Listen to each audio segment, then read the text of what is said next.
आइए आज हम लोग अंग्रेजी की मूल बात समझते हैं, क्योंकि हमारे बिहार के छात्र अंग्रेजी में कमजोर होते हैं और कमजोर होते नहीं है, वो अंग्रेजी पढ़ने से भागते हैं। इसलिए हम उनके भ्रम को विकल्प द सॉल्यूशन चैनल के माध्यम से अंग्रेजी के उन तमाम आपके मन में बैठे हुए भ्रांतियां को दूर करने की हर संभव प्रयास करूंगा। तो आइए मैं पहला चैप्टर आप लोगों के लिए लेके आया हूं, form classes and structure classes. जैसा कि आप सभी को पता है कि अंग्रेजी साहित्य में तकरीबन 1,71,474 वर्ड्स प्रयोग किए जाते हैं। उन्हें याद रख पाना संभव नहीं है, लेकिन उनके कुछ खास तरीकों को समझकर हम लोगों को वर्ड्स प्रॉब्लम की जो परेशानी आती है वह अंग्रेजी सीखने में बाधा नहीं बनेगी। तो आइए सीखते हैं फॉर्म क्लासेस और स्ट्रक्चर क्लासेस क्या होता है। आपको पता है कि पुराने व्याकरण में, ग्रामर में शब्दों को 8 भागों में बांटा गया। शब्दों को पुराने ग्रामर में 8 भागों में बांटा गया है। नाउन, प्रोनाउन,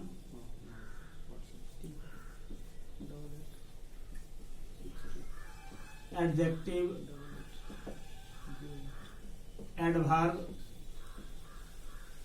प्रीपोजिशन, कंजंक्शन,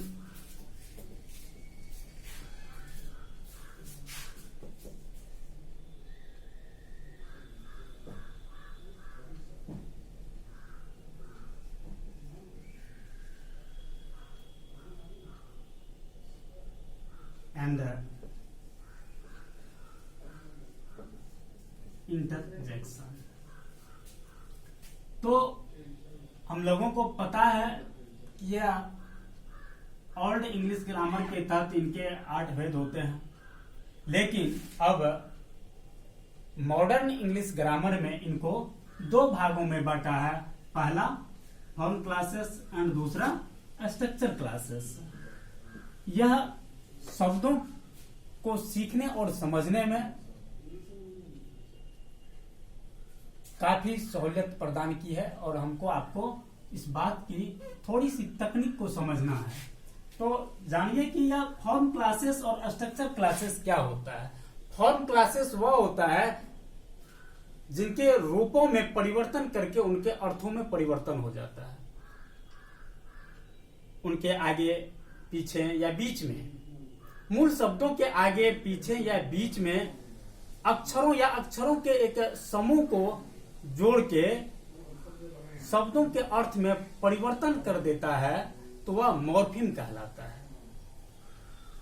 और जिन शब्दों में मॉर्फीम का प्रयोग होता है वह फॉर्म क्लासेस कहलाता है। जैसे कि हमको आपको पता है कि फॉर्म क्लासेस के 4 भेद होते हैं।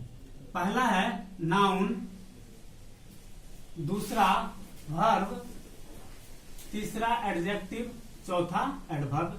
यह फॉर्म क्लासेस के यह 4 भेद है। यह चारों noun, verb, adjective and adverb के शब्दों के आगे, पीछे या बीच में अक्षर या अक्षर के समूह, जिनको कि मॉर्फीम कहा जाता है, के माध्यम से हम लोग इनके अर्थ को परिवर्तन कर देते हैं, उनके क्लास को बदल देते हैं। तो यह फॉर्म क्लासेस कहलाते हैं। और दूसरा है स्ट्रक्चर क्लासेस, जिनके कि आप रूपों को परिवर्तन नहीं कर सकते हैं, उनपे मॉर्फीम का इस्तेमाल नहीं होता है, तो उनको स्ट्रक्चर क्लासेस में रखा गया है। जैसे pronoun, preposition, conjunction and interjection. तो यह हम लोगों को इसलिए जानना जरूरी है कि शब्द के जो 2 भेद होते हैं वह form classes and structure classes होते हैं। और फॉर्म क्लासेस के अंतर्गत जो आते हैं उनके शब्दों में मॉर्फीम जोड़कर उनके अर्थों में हम लोग परिवर्तन कर देते हैं, उनके वर्गों में हम लोग परिवर्तन कर देते हैं। तो आइए जानते हैं हम लोग कि नाउन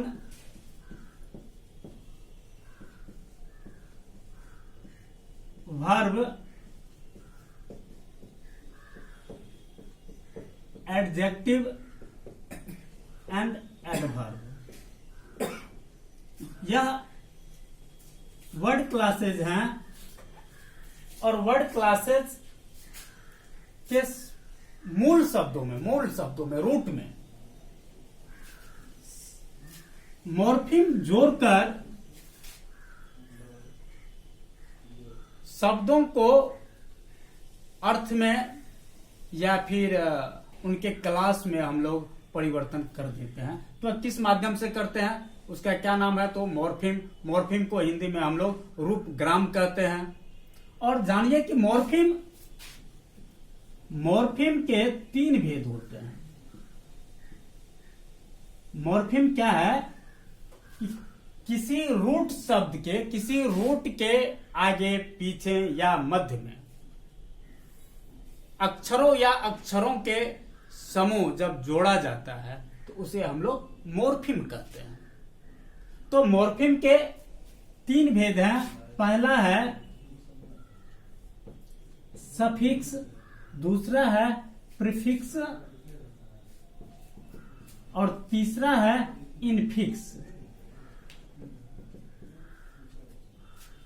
तो आज चर्चा कर रहे हैं हम लोग सफिक्स का। सफिक्स को कैसे इस्तेमाल करते हैं हम लोग शब्दों में, तो आइए जानते हैं हम लोग। पहला कि सफिक्स होता क्या है। किसी रूट के आगे जो अक्षर या अक्षर के समूह को जोड़ा जाता है तो उसे हम लोग सफिक्स कहते हैं। जैसे देखिए, हम लोगों को पता है काइंड एक रूट वर्ड है। इसमें अगर हम लोग ly अगर जोड़ दें तो यह हो जाएगा काइंडली। तो ly सफिक्स है। जैसे इसी में हम लोग नेस भी जोड़ देते हैं तो काइंडनेस होता है। अब देखिए, काइंड का वर्ड मीनिंग अलग याद करेंगे, काइंडली का अलग वर्ड मीनिंग याद करेंगे, काइंडनेस का वर्ड मीनिंग अलग याद करेंगे, तो यह थोड़ा परेशानी का विषय बनता है। हमारे इलाके के छात्र इसलिए अंग्रेजी से डरते हैं। काइंड मीन्स उनको पता है कि दयालु होता है, लेकिन वह काइंडली का मतलब नहीं जानता है, काइंडनेस का अर्थ नहीं जानता है, अनकाइंड का अर्थ नहीं जानता है, उसी से पहले डिसकाइंड लगा हुआ है तो उसका अर्थ नहीं जानता है। वह विभिन्न प्रकार के शब्दों को डिक्शनरी में ढूंढते हैं, इसलिए उनको परेशानी महसूस होता है। परेशानी की बात नहीं है, थोड़ा सा उनको टेक्निकली समझना है। अब देखिए, फिर एक सफिक्स पर हम लोग बात किए, ly पर, दूसरा बात किए हम लोग नेस पर। अब तीसरा बात करते हैं हम लोग फुल। जैसे देखिए, केयरफुल, केयर में अगर फुल जोड़ देते हैं तो यह केयरफुल होता है।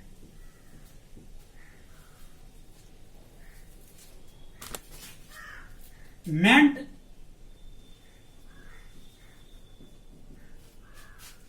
मेरीमेंट, मेरी मीन आनंद लेना, और उसमें मेंट अगर जोड़ देते हैं तो यह होता है मेरीमेंट। मेरीमेंट का अर्थ होता है मनोरंजन।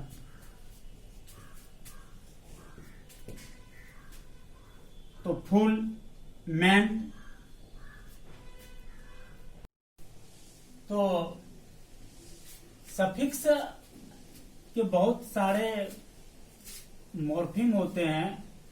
अगर उस मॉर्फिम के कुछ भागों को अगर ध्यान पूर्वक पढ़ा जाए, समझा जाए, तो मुझे नहीं लगता है कि वर्ड उतना प्रॉब्लम्स क्रिएट कर सकता है। इसलिए देखिए, फिर आगे बढ़ते हैं हम लोग। रूट वर्ड में जब एस या एस जुड़ता है तब, जैसे देखिए बॉय में जब एस जुड़ता है तब वॉइस बनता है, या फिर क्रिया में गो में जब ES जुड़ता है तब गोज बनता है। और फिर देखिए शिप, जिसमें देखिए लीडर में शिप अगर जोड़ दिया जाए तो यह लीडरशिप होता है। लीडर मीन्स नेता, और शिप मीन्स, शिप एक अलग अर्थ देता है जो नेतृत्व करता है। लीडरशिप माने नेतृत्व। और फिर देखिए FRIEND फ्रेंड, और उसमें शिप जोड़िए। फ्रेंड मीन्स मित्र, और फ्रेंडशिप मीन्स मित्रता। तो इस तरीके से अगर इनको पढ़ा जाए, जैसे कि रेस्ट देखिए एबल, एबल भी एक सफिक्स ही है। जैसे रीड में एबल अगर जोड़ दिया जाए तो यह होगा रीडेबल। रीडेबल मीन्स पढ़ने योग्य। जैसे कि इटेबल, इट जोड़ एबल, इटेबल खाने योग्य। या फिर इनसे आगे हम लोग बढ़ते हैं अल, AL, अल। अराइव मीन्स होता है पहुंचना। अगर इसमें हम लोग AL अल जोड़ते हैं तो क्या होता है, नाउन बनता है, अर्थात आगमन। और फिर EN जोड़कर भी हम लोग अर्थ में परिवर्तन कर देते हैं। जैसे कि ब्रोक, ब्रोक मीन्स टूटा। इसमें अगर N जोड़ देते हैं या फिर EN जोड़ते हैं तो यह ब्रोकन होता है। ब्रोकन मीन्स टूटा हुआ। या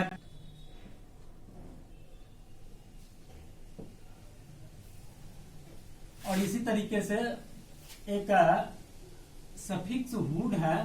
देखिए चाइल्ड में अगर हुड जुड़ता है तो चाइल्ड हुड होता है, और फिर ब्रोदर से में हुड जुड़ता है, ब्रोदर हुड होता है। देखिए हमको आपको पता है कि चाइल्ड मीन्स बच्चा, और इसमें जो उस बच्चे का गुण है तो उसी को चाइल्ड हुड कहा जाता है। और फिर ब्रोदर मीन्स भाई, और उसमें हुड, ब्रोदर हुड अर्थात भाईचारा। भाई का उसमें पूरा का पूरा गुण समाहित हो। तो देखिए मैं आपको सफिक्स पूरा तो चैप्टर आज एक दिन में संभव नहीं है। मैं आप लोगों को जो भी पढ़ाया है आप लोग भी कोशिश करिए, अपने किताबों से, छोटी छोटी किताबों लेकर आप भी अपने वर्ड को, शब्द के भंडार को बढ़ाइए।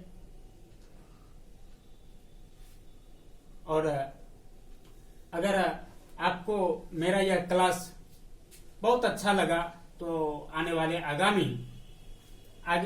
आगामी क्लास को देखने के लिए इस चैनल को सब्सक्राइब करना ना भूलें, और अपने मित्रों को भी शेयर